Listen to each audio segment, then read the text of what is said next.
हर कमाले राज़वाल, हर कमाल के लिए, हर बुलंदी के लिए एक दिन जवाल है।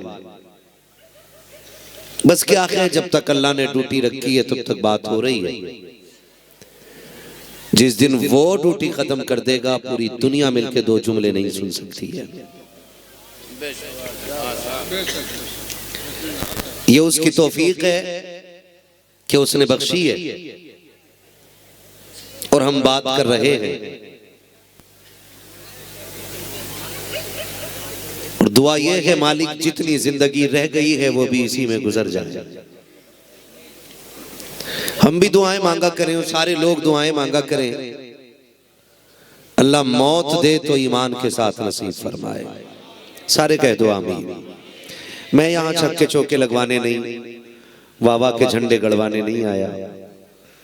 मुझसे पहले आपने एक मुकम्मल खिताब हजरत अल्लामा मौलाना नौमान अख्तर साहब क़िबला फाइकुल जमाली उनसे सुन लिया है। बड़ा ईमान अफरोज खिताब था। हजरत का मैसेज था कि ईमान इस दौर में कैसे बचाना है, और वो आपने सीख लिया है। मैं थोड़ी देर कोशिश करूंगा कि ये बात करूं कि हमें रिश्ते कैसे बचाने हैं। बातें मेरी थोड़ी कड़वी रहती हैं, क्योंकि जब मुंह अच्छा नहीं तो बातें कहां से मीठी होंगी। बहुत कड़वा बोलता हूं मैं, मगर याद रखिएगा कि दवा जितनी ज्यादा कड़वी होती है फायदा उतना ज्यादा करती है। इस उम्मत में अभी भी हजरत ये खासियत बाकी है कि अभी अपनी इस्लाह पसंद करती है ये, वरना अपने खिलाफ बोलने वाले को कोई खड़ा नहीं होने देता है। ये पैसे खर्च कर करके ये अपने खिलाफ बातें सुनते हैं। गोया लगता है ना ये कि आज भी उम्मत अपनी इस्लाह चाहती है। मैं कभी ये नहीं कहता हूं भाई जलसे में वो लोग हाथ उठाएं जो सुनने आए हैं, वो सुभान अल्लाह बोले जो सुनने आए हैं। मेरा अपना ईमान ये है कि महबूब की महफिल को महबूब सजाते हैं, आते हैं वही जिनको सरकार बुलाते हैं। यहां जब सरकार के बुलाने से लोग आए हैं तो मैं कौन होता हूं ये कहने वाला कि किसको नहीं सुनना है। वरना सच्ची बात ये है ना, मेरा 1000 किलोमीटर का सफर ये छोटा सा बच्चा जो गोद में सो रहा है ना, इसकी मोहब्बत का मुकाबला नहीं कर सकता है। ये कड़वी सच्चाई है। इस बच्चे की मोहब्बत का मुकाबला नहीं सुन कर सकता है। और मैं कोशिश ये करता हूं कि मैं उन लोगों से बात करूं कि जिनमें बदलने की सलाहियत बाकी है। कई बार लोग आपसे कह सकते हैं कमेटी वालों कि अजमत मुस्तफ़ा कॉन्फ्रेंस की थी, कई हजार लोग आए थे, क्या तब्दीली आई? तो आप इतना जरूर कर लेना कि इतने बदल जाना कि सुबह अगर कोई तुमसे ये पूछे कि रात महफिल में गए थे कितने बदले, तो कह देना जलसे में जाने से पहले गाने सुनते थे, जब से जलसे से लौट के आए हैं हुजूर की नातों के तराने सुनने लग गए हैं। इतनी बात तुम्हारे अंदर आ जानी चाहिए। और रह गई उन लोगों की बात जो ये कहते हैं जलसे से क्या मिलता है, हम जैसे गए थे वैसे ही आ गए, कुछ मिलता तो हमें भी मिलता। बारिश जब होती है ना तो ऊंची नीची जमीन पे बराबर होती है। पानी उसी जमीन पे इकट्ठा होता है जहां जमीन में गड्ढा होता है। ऊंचे टीले पे पानी नहीं रुकता है। यहां आने को 1000 आएंगे, लेकिन फायदा उन्हें मिलेगा कि जिनके दिल इस्लाह को कबूल करने का नजरिया लेके बैठे होंगे। ये ख्याल रखिएगा मेरी बातों का। वरना रह गई खाली आने की बात, तो लोग मदीने से खाली लौट आते, तो क्या मतलब वहां भीख नहीं मिलती? वहां तो भीख इतनी बटती है कि मेरा इमाम कहता है कौन देता है देने को मुंह चाही है, देने वाला है सच्चा हमारा नबी। लेकिन सबको नहीं मिलती है। लोग 6-6 साल से जूते पहन के उनकी जालियों पे टूटी दे रहे हैं, लेकिन एक झलक हुजूर की न देख सके। लेकिन जो सीने में इश्क लेके गया उसे अहमद रजा कहते हैं। और 6 महीने की ड्यूटी नहीं, चंद लम्हों के आंसू और चंद बातें रो के कहा था वो सुए लाल हजार फिरते हैं। तेरे दिन है बहार फिरते हैं, जो तेरे दर से यार फिरते हैं, दर बदर यूं ही खार फिरते हैं। और अगली बात कही थी, कोई क्यों पूछे तेरी बात रजा। इस शेर ने पूरी जिंदगी सिखा दी है। ये शेर पूरी जिंदगी सिखा गया हमें। हुजूर को देखने के लिए यहां आना पड़ता है, अपने वजूद को इतना गिराना पड़ता है, कोई क्यों पूछे तेरी बात रजा।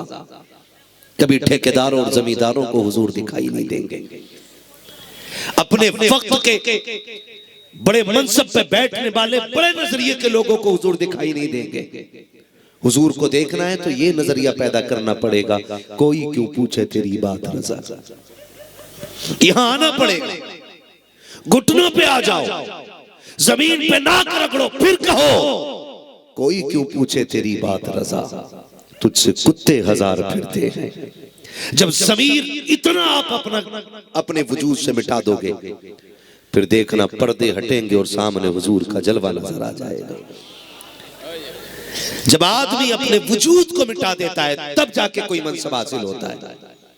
तो अगर कोई ये कहे कि जी हम भी गए थे, हमें कुछ नहीं मिला, तो फिर कमी जलसे की नहीं है, कमी आपकी है कि आप कौन सा नजरिया लेकर के बैठे थे।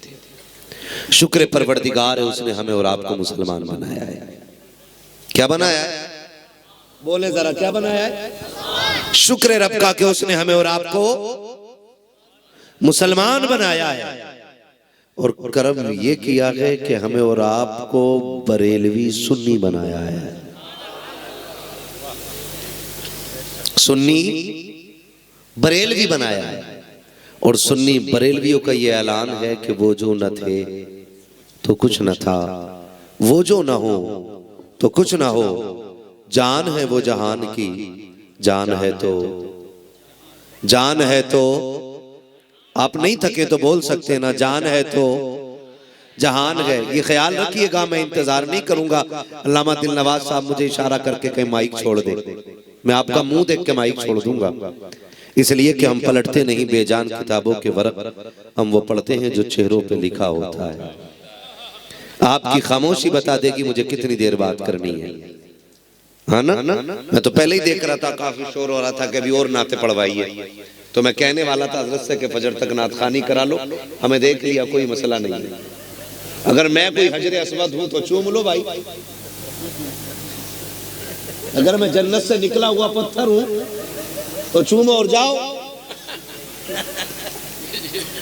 और अगर मैं इस जमात का एक फर्द हूं तो फिर मेरी बात ऐसे सुनो जैसे कोई किसी बुलबुल का नाला सुनता हो।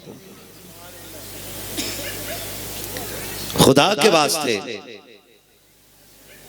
थोड़ी सी तबीयत अपनी इस तरफ लाइए कि हमें अब वो उसूल अपनाने हैं कि जो हमें दुनिया में भी कामयाब करें और आखिरत में भी कामयाब करें। रूए जमीन पर आज सबकी वकालत होती है। पीर की वकालत में मुरीद खड़े हो जाते हैं, मुर्शिद इजाजत की वकालत में खलीफा खड़े हो जाते हैं। लेकिन हकीकत बात यह है कि सबसे ज्यादा मजलूम जो जातें हैं उन जातों को माँ बाप कहा जाता है। सबसे ज्यादा जिन जातों को सताया जा रहा है उन्हें माँ बाप कहा जाता है। हम देखते हैं जलसों में होते हैं तो लोग कहते हैं माँ की शान में शार पढ़ दो। जब कोई माँ की शान में 2 शेर पढ़े, कोई बंदा खड़ा होता और यूं पैसे लुटाना शुरू कर देता है, सिर्फ ये दिखाने के लिए ताकि पूरी महफिल ये देख ले ये माँ का लाडला है। लेकिन बाद में जब उन्हीं के घर में झांक के देखा जाए ना तो इन्हीं के माँ बाप 2 वक्त की दवा के लिए रोते नजर आते हैं। मैं ये नहीं कहता कि आप माँ की शान बयान करने वाले को इनाम ना दो, उसकी शायरी पे पैसा खर्च ना करो, लेकिन मैं ये जरूर कहना चाहूंगा कि मिंबर पे बैठने वाले को बाद में पैसा दो, घर में झाड़ू लगाने वाली माँ पर पहले पैसा लौटाया करो। मुझे शिकायत है अपनी कौम से, ये तकलीफ है हमें, गलत नहीं कह रहा हूं। जब हम छोटे थे, कमजोर थे, तो माँ बाप हमारी जरूरत थे, और जब हम घर में बाहर से आते थे पहला सवाल होता था माँ किधर है। क्यों? पता चला कि जबान से पहला जुमला जो घर में आके निकलता था वो ये होता था, माँ कहाँ है। इस जुमले का मतलब बताता है कि सबसे ज्यादा जरूरत माँ की रही है। अगर किसी ने ये कह दिया माँ घर नहीं है तो चुप नहीं बैठे, फिर ये पूछा कहाँ गई है माँ। फिर पता चला कि माँ पड़ोस में गई है, या माँ किसी रिश्तेदार के घर गई है, या माँ मार्केट गई है, या बाजार गई है, हम दौड़ जाते थे, क्योंकि माँ के बगैर करार नहीं आता था। लेकिन आज भी हम हैं, आज भी माँ है। आज महीने महीने बीत जाते हैं, एक बार बेटा ये नहीं पूछता माँ कहाँ है। ये तकलीफ है मुझे, ये दुख है, इसलिए कि माँ इतनी असीम नेमत है, बाप इतनी अजमतों का मालिक है। अल्लाह कुरान में ऐलान फरमाता है, वक़ज़ा रब्बुका अल्ला ताबुदू इल्ला इय्या व बिल वालिदैनि इहसाना। तुम्हारे रब ने यह फैसला फरमा दिया कि तुम्हें इबादत सिर्फ अल्लाह की करनी है, और इबादत के बाद जो सबसे पहला काम करना है वो वालिदैन के साथ उसने सलूक करना है। ये सबसे ज्यादा जरूरी काम है। लेकिन माफ कीजिएगा, माँ बाप घर में दवा को तरस रहे हैं और बेटे का तीसरा उम्र है, बाप का ऑपरेशन होने को है, बेटा छठे उम्र को जा रहा है, बाप तो वक्त की दवा को रो रहा है और बेटा उम्रों के चक्कर लगा रहा है। याद रखिएगा, माँ बाप के चेहरे को मुस्कुरा के देखने में अल्लाह ने इतनी बड़ी इबादत बना दिया है कि जो सवाब बंदा 4 लाख रुपए खर्च करके गारंटी के साथ नहीं कमा सकता, वो एक नजर में माँ बाप के चेहरे को देख के इंसान कमा सकता है। लेकिन हैरत होती है, 4 लाख में मिलने वाला सवाब गारंटेड नहीं है, गारंटेड नहीं है। आपने 4 लाख खर्च किए हैं, आपने सफा मरवा की सही की है, आपने शैतान को कंकर माने हैं, आपने जाकर के कुर्बानी की है, बड़े पापड़ पेल करके वापस आए हैं। उसके बाद आकर के अल्लामा दिल नवाज से पूछो, मुफ्ती साहब किबला से पूछो, इन उलमा से पूछिए, जनाब मैंने सारे अरकान अदा कर दिए हैं, क्या मेरा हज कबूल हुआ के नहीं? मैंने 6 लाख रुपए लगाए हैं, 10,000 लोगों को खाना खिलाया था, अब बताओ तो सही मेरा हज कबूल हुआ के नहीं? तो ये सब के सब कहते गारंटी कोई नहीं है, रुकन सारे अदा कर लिए हैं, लेकिन हज की मकबूलियत की जमानत कोई नहीं है। काफिर बताओ तो सही फिर जमानत किधर मिलती है? ये भी ये मुस्कुरा के कह देंगे तूने 4 लाख लगाए हैं, हज मकबूल के सवाब की गारंटी नहीं, जा अपने घर वापस चला जा, पूरे बाप को मुस्कुरा के देख, अल्लाह तुझको हज मकबूल का सवाब अता फरमा दे। मुझे तो हैरत होती है, हज भी करने जा रहा है ना, तो कह रहा पूरे गांव की दावत है, पूरे गांव बस्ती की दावत सारी। क्यों कर रहा है? ताकि सबको पता चल जाए जी मैं हज करने जा रहा हूं। हाँ, लोग मुझे हाजी जी कहने लगे। 1 महीना आया घूम के उधर, और इधर आके मस्जिद में 500 रुपए दिए, खाली नाम लेके कह दिया ना कि फहीम भाई ने 500 रुपए दिए, कहते हाजी लगाना भूल गया। हाजी जी भी हम क्या करने गए थे उधर? करने के लिए क्या गए थे? हाजी बनने के लिए गए थे या रब से गुनाह बख्शवाने के लिए गए थे? हैरत होती है, हम 10-10 हजार लोगों को खाने खिला के जाते हैं और एक बूढ़ी मां को एक ताजा रोटी भी चूल्हे से मैसर नहीं हो रही है। किस तरफ दौड़ रहे हैं? याद रखिएगा, फरमाया गया जब माँ बाप राजी होते हैं तभी खुदाए पाक राजी होता है। ये उसूल बांध लीजिएगा, पहले माँ बाप को राजी करें फिर खुदाए पाक राजी हो जाता है। अगर आपके माँ बाप आपसे नाराज है ना तो फिर खुदाए पाक भी आपसे नाराज है। आप जितने चाहो सजदे कर लो। मेरे हुजूर की बारगाह में एक देहाती शख्स हाजिर हुए। हुजूर ने फरमाया खैर है, किधर से आए? कहा हुजूर बड़ा लंबा सफर करके आए हो। क्यों आए हो? कहा मैंने सुना है जिससे तू राजी होता है उससे खुदा राजी हो जाता है। कहा क्या करने आए हो? कहा आपको राजी करने। अब मेरे नबी तो दिलों के हाल जानने वाले। फरमाया पीछे किसे छोड़ा है? कहा बूढ़े माँ बाप। कहा किस हाल में छोड़ा? कहा रोते हुए। फिर मेरे नबी ने फरमाया वापस चला जा। कहा क्यों? कहा जिसे रोता हुआ छोड़ आया है उसके लबों पे मुस्कुराहट दे देना, मदीने वाला भी राजी हो जाएगा, काबे वाला भी राजी हो जाएगा। ये सबसे ज्यादा जरूरी काम है। माँ बाप को राजी करना सबसे ज्यादा जरूरी है, लेकिन आज इन्हीं से सबसे ज्यादा बंदा बेफिक्र बैठा है। इन्हीं की तरफ तवज्जो नहीं है किसी की भी। आज ना सर्दी का मौसम है, जाके देख लो, लोग कहते हैं जी शुक्र है मैं अपने माँ बाप को खूब इज्जत दे रहा हूं। और माँ बाप से पूछो क्या हाल है, तो माँ बाप जैसा दिल रब ने माँ बाप को दिया है ना वैसा किसी को नहीं मिला है। बेटे भूखे भी रखते हैं ना तो कभी माँ बाप ये नहीं कहता मेरा बेटा रोटी नहीं दे रहा है, बल्कि फाके से रहने वाला बाप भी कहता है अल्लाह ने जैसी औलाद मुझे दी अल्लाह सबको ऐसे बेटे अता कर दे, जैसे रब ने मुझे बेटे दिए हैं ऐसे मुझे भी बेटे अता कर दे। हर बाप अपने बेटे की तारीफ किया करता है। आओ मैं तुम्हें बता दूं, राज तो ऐसे नहीं खुला करते हैं, लेकिन याद रखिएगा अगर आपको ये पता लगाना है कितने लोग माँ बाप की इज्जत करते हैं, कितने लोग माँ बाप की कदर करते हैं, तो जाओ जाकर के कभी चौक में देखो, कभी मैदान में जाकर के देखो जहां पे आग जला करके लोग तापते हैं, आग बुझ जाती है, राख बाकी रह जाती है, अगर फिर भी उस राख के सहारे कोई बूढ़ा बैठा हुआ है तो समझ लेना इसके बेटों ने इसके लिए घर की जमीन तंग कर दी है। अगर फिर भी बुझी राख के सहारे कोई बूढ़ा बाप बैठा हुआ है समझ जाइएगा कि इसके बेटे इसकी इज्जत नहीं कर रहे हैं। तुम्हें खुदा का वास्ता दे के कहता हूँ, हरम के साए में जाके जन्नत ढूंढने वालों, गुम्बद खजरा के दाएं बाएं जाके जन्नत की बगारें तलाश करने वालों, तुम्हारी जन्नत सड़कों पे फिर रखी है, तुम्हारी जन्नत चौकों में टहल रखी है, तुम्हारी जन्नत सिग्नल पे आके भीख मांग रखी है। याद रखिएगा अगर तुम्हारे माँ बाप को तुमसे तकलीफ है फिर खाने काबा में भी जाके मर जाओगे, अल्लाह उस वक्त तक राजी नहीं होगा जब तक तुमसे तुम्हारे माँ बाप राजी नहीं हो जाए। सुभान अल्लाह, सुभान। नारे तकबीर, नारे तकबीर, नारे रिसालत, नारे रिसालत। सुभान अल्लाह, सुभान अल्लाह। गलत नहीं कह रहा हूं, जब जिंदा होते हैं तो कदर कोई नहीं करता, कोई दो रोटी देने तैयार नहीं, इल्ला माशाअल्लाह। सर्दी में रोटी जल्दी ठंडी होती है, सर्दी में रोटी जल्दी ठंडी होती है। बाप कहता बेटे, बहू से कहता बहू से, अल्लाह माफ करे बेटियों को भी ये सबक पढ़ाओ, बेटियों को भी। बाप बहू से कह रहा है बेटी एक ताजा रोटी मिल जाती ना तो मेरा पेट भर जाता। डायरेक्ट ताना मिलता उधर से, बहू 11,000 फौरन करंट उसमें आता। वो डायरेक्ट कहती है बेटियों के दौर में कभी गर्म रोटी खाई, अब बुढ़ापे में शौक हो रहा है।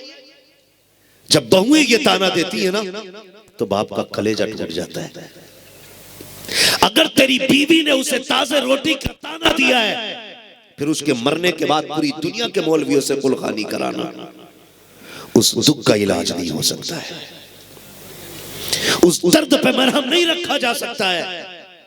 उसने जो ताजा रोटी मांगी थी ना शौक के लिए नहीं मांगी थी। जाओ जाके बेटियों को समझाओ, अगर सास ससुर ताजा रोटी मांग ले मेरी बेटी लहजे बिगाड़ के बात ना करना, उसको बेटी का ताना मत देना। दुनिया की 1000 बहुएं एक ससुर को वो सुख नहीं दे सकती है जो एक बेटी तन्हा बाप को पाल के दिखा देती है। जाओ घरों के जाके जायजे ले लो, बेटी की जिंदगी में बाप के होना ये खुदा की बहुत बड़ी रहमत होती है। अगर बहू ये ताना देती है कि बेटियों के दौर में कितनी गर्म रोटियां खाई थी जो आज खाओगे, पहला जवाब तो ये है बेटी जब जवानी का दौर था तो ये पत्थर चबा जाता था, गर्म रोटी की जरूरत ही क्या थी, ये तो पत्थर चबा लेता था, इसके दांतों से पत्थर टूट जाते थे। जब से बुढ़ापा आया है दांतों की ताकत चली गई है, मसूड़ों से रोटी खाना शुरू कर दिया है और रह गई बेटी की बात, तो बेटी की जरूरत कौन पूरी कर सकता है, बेटी की जगह कौन ले सकता है। खुदा की कसम जब बेटी घर की दहलीज में होती है बाप रात के 1 बजे आता है, जो सबसे पहले दरवाजा खोलती है वो बेटी होती है। रात के 2 बजे दरवाजे पे दस्तक दे बाप थे, पहले उठ के जो आती है वो बेटी होती है। और रह गई ताजा रोटी की बात, तो तू क्या खिला देगी। जब बाप रात के 12:30 बजे मजदूरी करके आता था, कहता था बेटी भूख लगी है, बेटी कहती थी अब्बा 2 मिनट दे दे। बाप ने कहा था लख्ते जिगर नूरे नजर, भूख बड़ी जोर की लगी है, जो रखा हो वही ला के दे दे। कहती अब्बा ना, मैंने आटा उठा के रख दिया है, तेरे लिए ताजी रोटी बना के लाती हूँ, बेटियां ताजा रोटी बना के लाती हैं। और जब बाप कहता कि बेटी इतनी रात में थकने की जरूरत क्या थी, तो बेटी बाप का चेहरा देख के कहती है अब्बा जरा तू ही बता दे, माँ जो पेट भर के रोटी खा के सोई है वो तेरी कमाई है, भाई ने जो पेट भर के खाया है वो भी तेरी कमाई थी, पूरे घर वाले जो खा के सोए हैं वो सारी तेरी कमाई खा के सोए हैं। अब्बा अब तू ही बता दे, सारे तेरी कमाई की, ताजा रोटी खा के सोए हैं, कमाने वाला ठंडी रोटी खा के सोएगा, ये बेटी कैसे गवारा कर लेगी। खुदा की कसम जब बेटियां मौजूद होती है तो बाप को बोलने की जरूरत नहीं पड़ती। हकीकत तो ये है जब बेटी घर पे होती है तो बाप नहीं बल्कि बादशाह नजर आता है, और बेटी नहीं वो शाहजादी नजर आया करती। ये रिश्ते होते हैं। वो हमारी बीवी ने कहा अच्छा बेटी के दौर में क्या खाया है, समझा, उसके मुंह पे ताला लगा। उससे कह दे तू नहीं जानता है, तू नहीं जानती है कि मेरा बाप है वो, उसके रजा में रब की रजा रखी गई है। किसकी रजा? रब की रजा रखी गई है। माफ कीजिएगा हमारे रवैये बड़े खराब हैं। एक जगह गए हजरत तो वहां सिगरेट भी रखी फाता में 40वें में, पुड़ियां रखी। ये क्यों रखी है? तो बताया कि हमारे अब्बा पुड़ियां भी खाते थे, सिगरेट भी पीते थे अब्बा, इसलिए 40वें में हर वो चीज ला के रख दी जो अब्बा को पसंद है।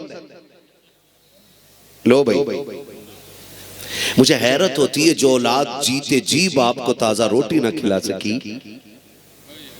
वो 40वें में 40 हाथ का दस्तरखान लगाती है। क्यों? क्योंकि एक वक्त की रोटी को कोई देखने नहीं आता था, 40वें के खाने को पूरा हिंदुस्तान देखने आ रहा। सिर्फ इसीलिए सुने हजरत मालिक बिन दीनार हज करने के लिए गए, हज हो गया, फारिग हो गए सारे अरकान से, अगले दिन वापस आना है। साथियों ने कहा चलो बाजार चलें कुछ ले लें, कहा नहीं आज आखिरी रात है, क्यों ना अपने रब को राजी करें।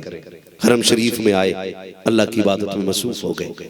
जैसी मसरूफ हुए आकर के ना, सुने खुदा का वास्ता, एक एक बात मेरी बहुत गौर से सुनिएगा। हरम शरीफ में आए, मसरूफ थे कि आपने देखा 2 फरिश्ते आए, आकर के बातें करने लगे। एक ने कहा इस साल कितने हाजी आए, दूसरे ने कहा 4 लाख। कहा हज कितनों का कबूल है? कहा एक के अलावा अल्लाह ने सबका हज कबूल फरमा लिया है। बोलो सुभान अल्लाह। हाँ जी, आप बोलोगे ना तो गर्मी लगेगी। मुझे मालूम है मेरा वक्त ही ऐसा है कि ये तो मुर्गों के अजान देने का वक्त है, और जो इस वक्त अजान देता है वो बहुत जल्दी ज़िबा कर दिया जाता है। मुझे पता है मुझे क्या वक्त मिला है, लेकिन मैं आपकी मोहब्बतों का शुक्रिया अदा कर रहा हूँ। आप बैठे, यही बड़ी बात है, यही बड़ी बात है। फरमाने लगे हज कितनों का कबूल हुआ है? का एक के अलावा सबका ही हज कबूल हो गया। ठीक है ना? तो जब एक का सुना ना ये कहा और वो चले गए। हजरत मालिक बिन दीनार को ये डाउट हुआ कि वो एक मैं ही तो नहीं जिसका हज कबूल ना हुआ। इस ख्याल से रोने लग गए। आज अगर ये कह दो ना कि 4 लाख में से एक की नमाज कबूल हुई है, तो हर बंदा सोचेगा वो एक मैं ही हूं, वो एक मैं ही हूं जिसकी कबूल हुई है। बाकी दूसरे का इनकार कि तू तो है ही नहीं मुसलमान। ये कंडीशन हमारी है। और फरिश्तों ने कहा था आकर के 4 लाख आए हैं, एक के अलावा सबकी कबूल हो गई, एक के अलावा सबकी कबूल हो गई है। मालिक बिन दीनार रोते रहे, सोचते रहे, आए कहीं मैं वो ही तो नहीं हूं। आपके दिल में ये ख्याल आता है वो एक जिसका हज कबूल नहीं है, कहीं ऐसा तो नहीं वो मैं ही हूँ। ये सोचते सोचते रात गुजर गई, रोते रोते सुबह हो गई, सुबह से फिर शाम आ गई है, फिर शाम से रात आ गई है। आप फिर उसी जगह पे बैठ के रो के कहते हैं परवरदिगार या तो ये बता दे कि वो कौन है जिसका हज कबूल नहीं हुआ है, वरना मैं मर जाऊंगा। मुझे लगता कि मैं ही वो हूँ जिसका हज कबूल नहीं हुआ है। हाँ मालिक, अगर मैं वो गुनाहगार हूँ जिसका हज कबूल नहीं हुआ है, कम से कम बता तो दे ताकि मैं तुझे रो के के राजी कर सकूं। हजरत मालिक बिन दिनार रोते जा रहे हैं, तरते हैं, आके फिर बातें कर रहे हैं कि वो 4 लाख में से एक का हज कबूल नहीं हुआ के मालिक बिन दिनार तोड़ जाते हैं। कहने वालों जरा ये तो बता दो, जिसका हज कबूल नहीं हुआ है उसका नाम क्या है, उसका पता क्या है। जब इतना सुना के फरिश्तों ने कहा था अभी तहज्जुद का वक्त होने वाला है, तू देखना इस वाले दरवाजे से एक बंदा आएगा, उसके आधे चेहरे पे कपड़ा पड़ा होगा और उसकी जबान पे तस्बीह होगी,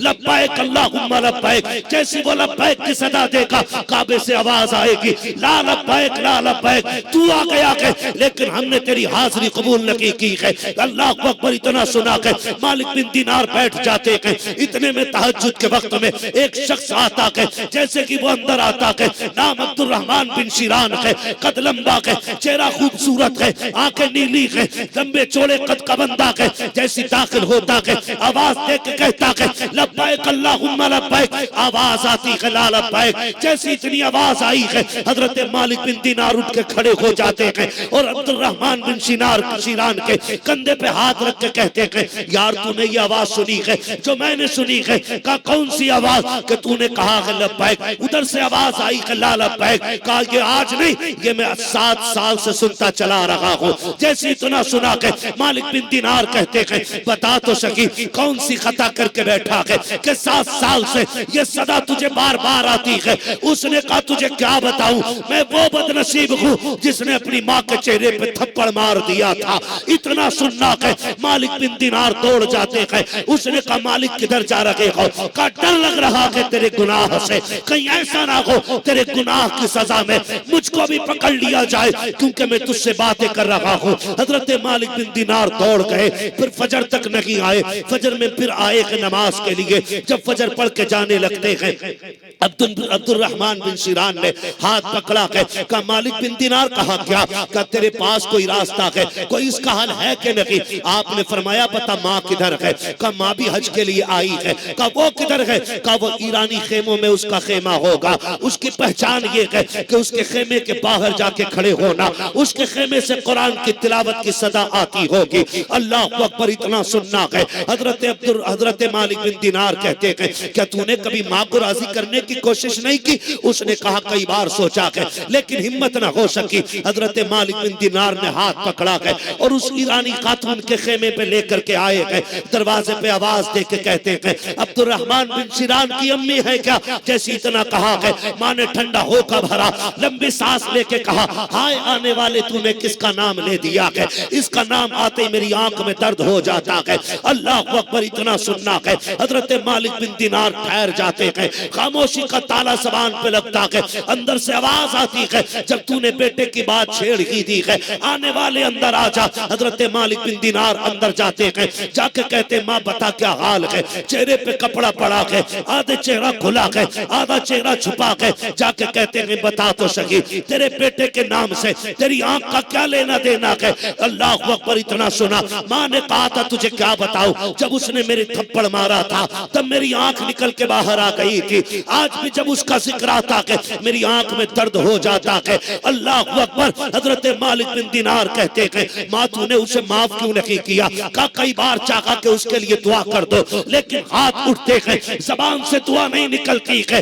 अम्मा माफ कर दे। माँ ने इतना सुना कहा वो कितना निकम्मा है, 7 साल के बाद भी वो खुद नहीं आया है, तुझे भेज दिया है। जैसे इतना माँ ने कहा है मालिक बिन दिनार ने अब्दुल रहमान बिन शिरान का हाथ पकड़ा और उठा के माँ के आगे डाल दिया। कहा ले तेरा बेटा भी आ गया है। माँ ने उसको देखा है, उसने रो के कहा माँ माफ कर दे। माँ तो माँ होती है। अल्लाह अकबर। माँ ने बेटे को सीने से लगाया और जैसी बदन सर पे हाथ फेरा है माँ ने क्या देखा है बेटे का एक बाजू नहीं है। चीख निकल जाती है, रो के कहती है शहजादे ये तो बता दे जब तू दुनिया में आया था तेरे चारों हाथ पैर सलामत थे, अब ये तेरा बाजू क्या हो गया है? अब्दुल रहमान बिन शिरान ने रो के कहा था अम्मी जिस हाथ से मैंने तेरे थप्पड़ मारा था मैंने वो हाथ ही काट दिया है, इसलिए कि जो हाथ माँ बाप पे उठता है वो खुदा को दिखाने के लायक नहीं हुआ करता।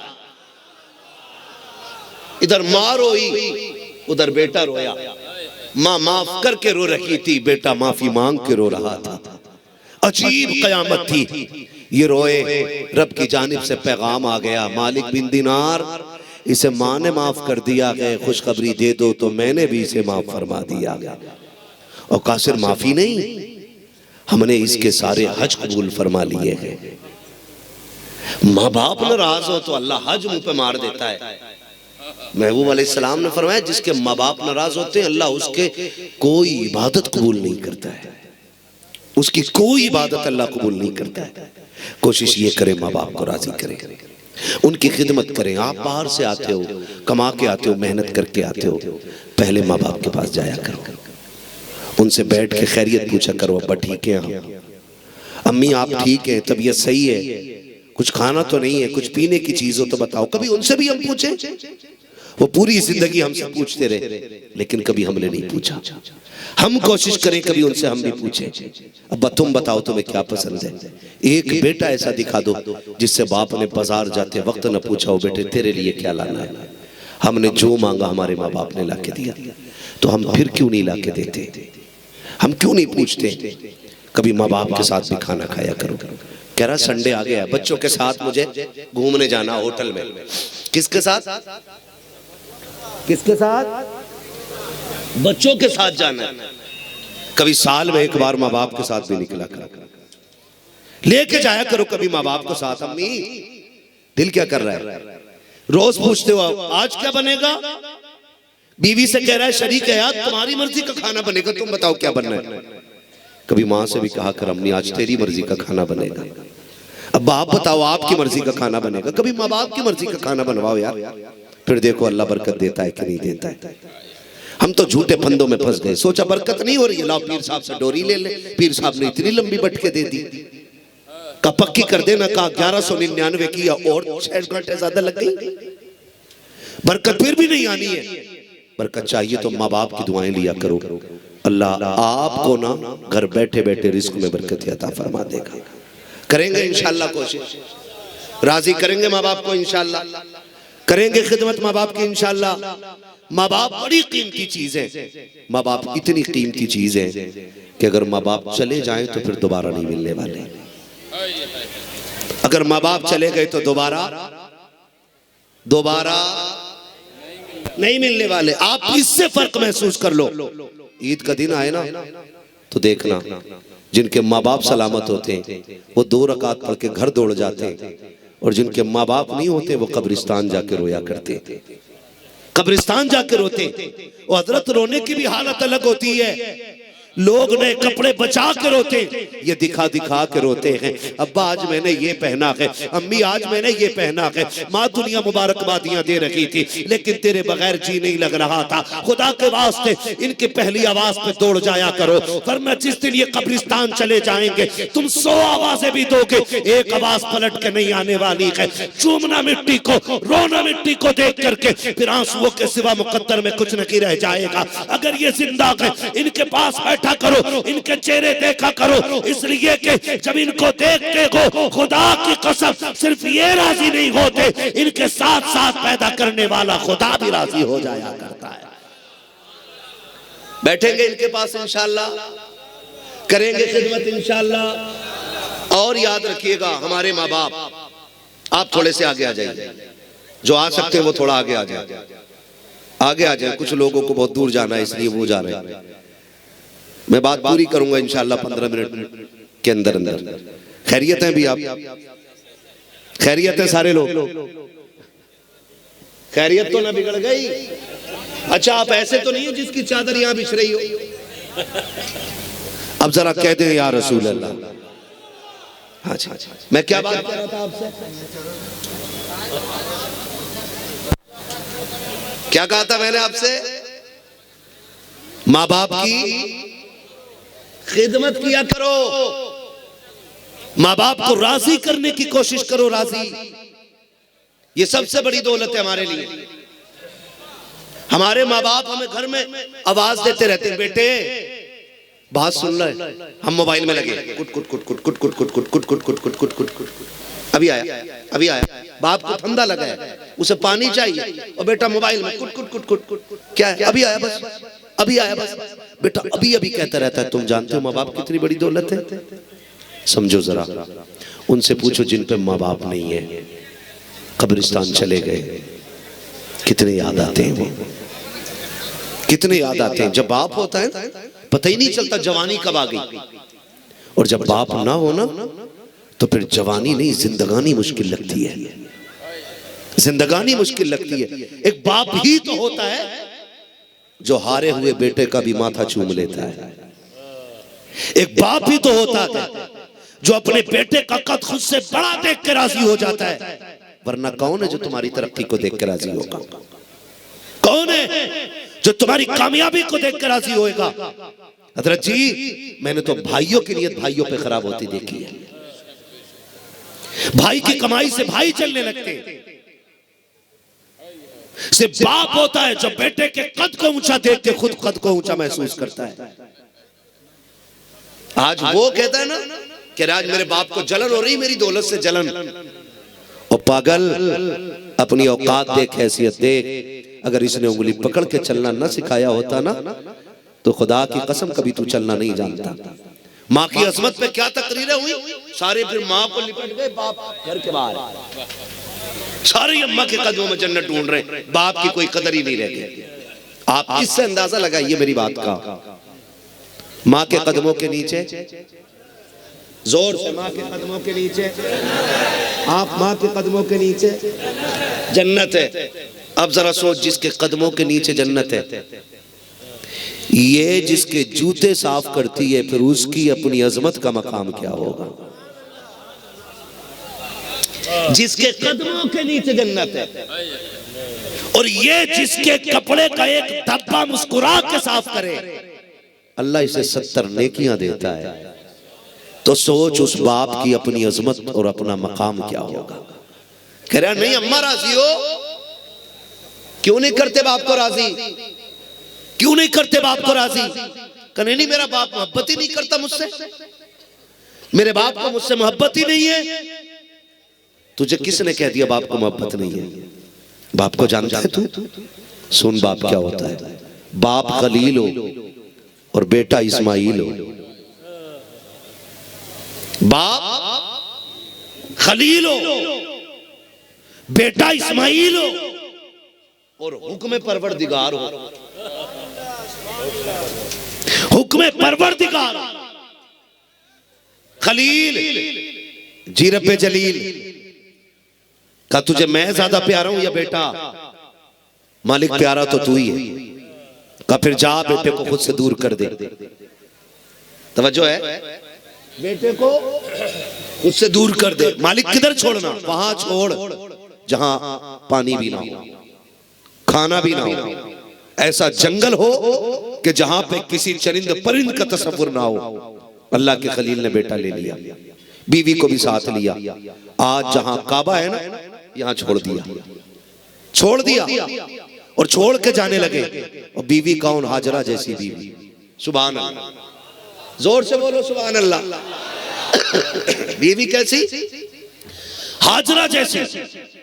आज मुझे दुख होता है, आज बीवियां अपने बच्चों को शौहर के खिलाफ खड़ा कर देती हैं और कहती है सुन, मैं ना होती ना तो तेरा बाप तुझे किसी काम का नहीं छोड़ता। तेरे बाप ने मुझ पे बड़े सितम किए, बड़ा सताया। कि मैं कहना चाहता हूँ, खुदा के वास्ते बेटियों से गुजारिश है, अपने बेटों को अपने बाप के खिलाफ खड़ा मत करना, अपने बेटों को अपने शोहर के खिलाफ खड़ा मत करना, उनके बाप के खिलाफ औलाद को तैयार ना करना। अक्सर होता यह है बच्चे माँ की गोद में पलते हैं, उनकी जो रग़बत होती है माँ की तरफ ज्यादा होती है, माँ के ज्यादा ताबे होते हैं बेटे। फिर माँ जब बेटों की कमाइयां देखती है, बाप के खिलाफ खड़ा कर देती है। ए मेरी बेटी, कान खोल के सुन ले, तेरा बेटा तुझे रोटी तो दे सकता है, तो वक्त का खाना तो दे सकता है, कमाई का पैसा तो दे सकता है, लेकिन जो इज्जत तुझे शौहर दे सकता है वो तुझे किसी के राज में नहीं मिल सकती है। इसलिए कि शौहर सिर्फ तेरे लिए कमाई का जरिया नहीं है, बल्कि दुनिया में भी तेरा सहारा है और आखिरत में भी तेरा शौहर तेरा सहारा हो। ये भी कोई जिंदगी है? बेटों ने पैसा दिया तो बेटे माँ के प्यारे हो गए, नहीं दिया तो माँ बेटों के खिलाफ हो गई। इधर देख, बीवी किसे कहते हैं और फर्मा बरदारी किसे कहते हैं। अल्लाह के खलील ने बेटा भी छोड़ दिया, बीवी छोड़ी, थोड़ा सा पानी और थोड़ा सा खजूरें दे दी, बेटे सवारी पे चलने लगे। हजरते हाजरा जानती थी कि कभी ऐसा नहीं हो सकता था, लेकिन आज जो हुआ है कुछ अजीब हो रहा है। आपने कहा इब्राहिम कोई गलती हो गई, क्यों छोड़ के जा रहे हो? क्या हमसे मोहब्बत नहीं? क्यों छोड़ के जा रहे हो?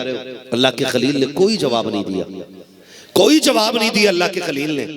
फिर दौड़ के दामन पकड़ा, कहने लगी इतना तो बता के जाओ, अपनी मर्जी से कर रहे हो या खुदा की मर्जी से कर रहे हो? अब जब खुदा का नाम आया, अल्लाह के खलील मुड़े, पलटे, बेटे के चेहरे को देख, आंखों से आंसू टप टप।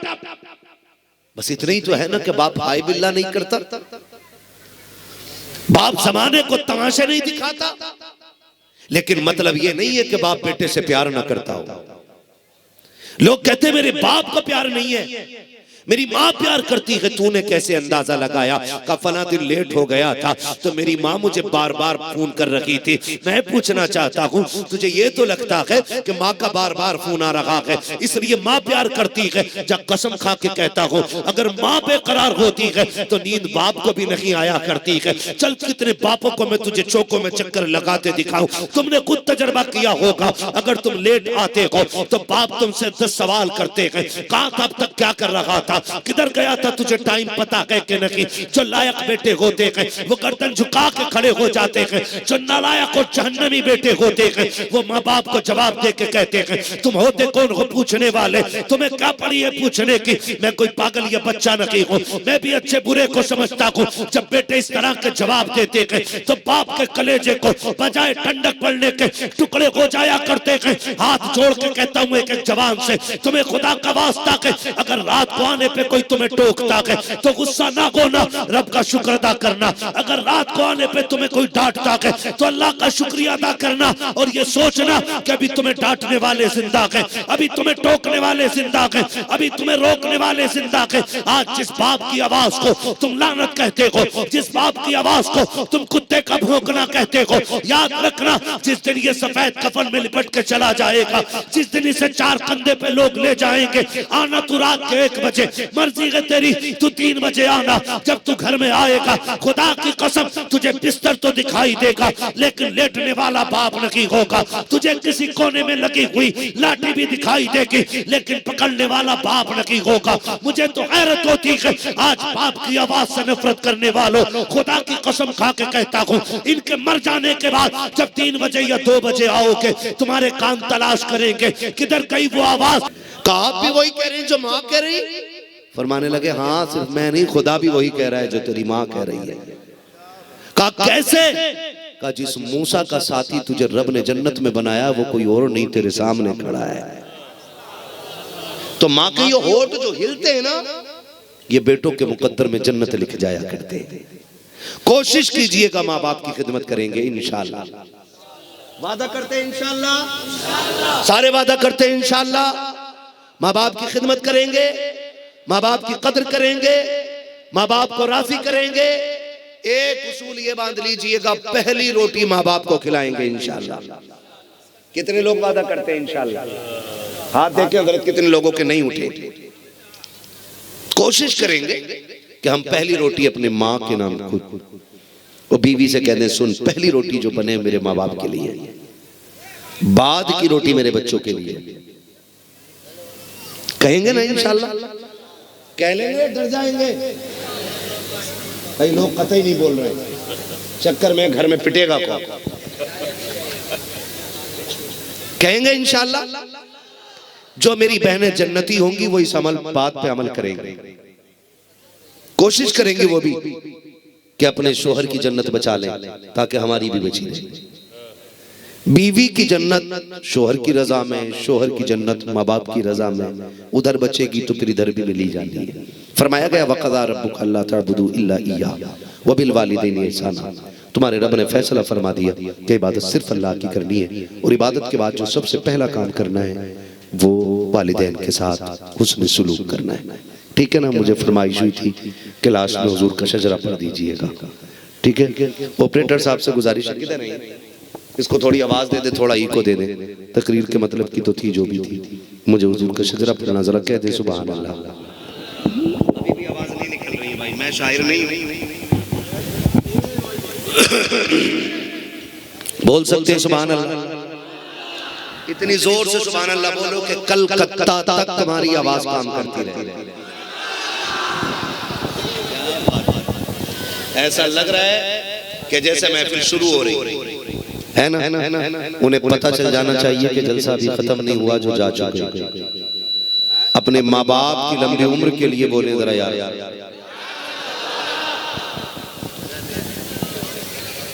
चलो सलाम पढ़ लिया जाए, जरा कोई फिर सुन लेना, फिर बोले ना जरा खुल के या रसूल अल्लाह। हाय हाय, जो खड़े हैं सुभान अल्लाह ने लंबी उम्र दे अल्लाह ताला इनके माँ बाप को सलामत रखे। इनको भी सुभान अल्लाह बोलना चाहिए।